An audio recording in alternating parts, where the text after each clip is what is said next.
نواں جو ہے، نواں کیا ہے لکھ دیتا ہوں یہاں پہ،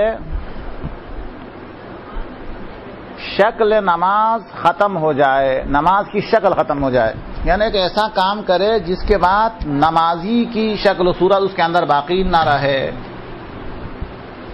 اچھا، جس کو فعل کثیر بھی کہتے ہیں، ایسا کام انجام دے دے کہ یہ نمازی ایسا کام انجام نہیں دیتے. اچھا، مثال کے طور پر وہ سورہ قل هو الله 100 دفعہ پڑھنا چاہتے ہیں، تو حالانکہ نماز کے اندر 100 دفعہ اس نے انگلیوں کو ہلا دیا ہے، اس سے نماز باطل نہیں ہوتی ہے، اس سے نماز کی شکل ختم نہیں ہوتی ہے، درست ہے. لیکن 100 دفعہ یعنی تسبیح گھمانے کے بعد نماز کی شکل و صورت ختم نہیں ہوتی ہے. اور فن بھی نماز کے اندر ایک دفعہ تالی بجانے سے سب کہتے ہیں کہ یہ نماز کی شکل و صورت کیا ہو گئی، ختم ہو گئی، حالانکہ وہ 100 دفعہ ہاتھ کو ہلایا ہے، ادھر کچھ نہیں ہے.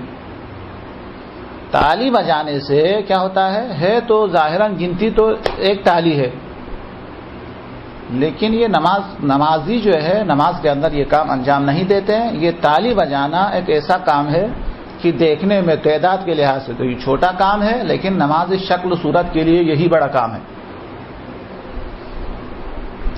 کچھ باتیں سمجھ میں آ رہی نہیں آ رہی ہے؟ اسی طریقے سے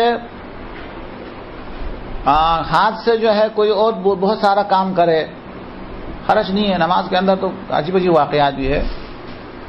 حتیٰ نماز کے بعد صورتوں کے اندر یہ ہے کہ نماز کی حالت کے اندر سانپ اور بچھو کو مار کے جو ہے نماز کو آگے دعوت دے سکتے ہیں. ایک طرف تو وہ ہے کہ یہ سب کچھ کر کے نماز جو ہے وہ شکل و صورت اس کی ختم نہیں ہوتی ہے، اور دوسری طرف نماز کے اندر ایک دفعہ اچھلنا، آسمان کی طرف اچھل گیا. اور فن جو ہے وہ اس کو کہتے ہیں کہ نماز کی شکل و صورت ختم نہیں ہوئی.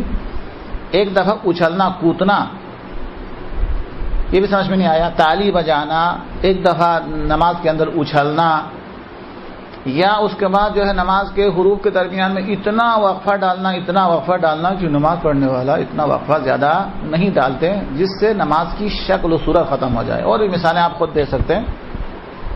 یعنی کوئی بھی ایسا کام جس سے انسان نمازی ہونے سے خارج ہو جائے تو اس سے اس کی نماز کیا ہو جاتی ہے، باطل ہو جاتی ہے.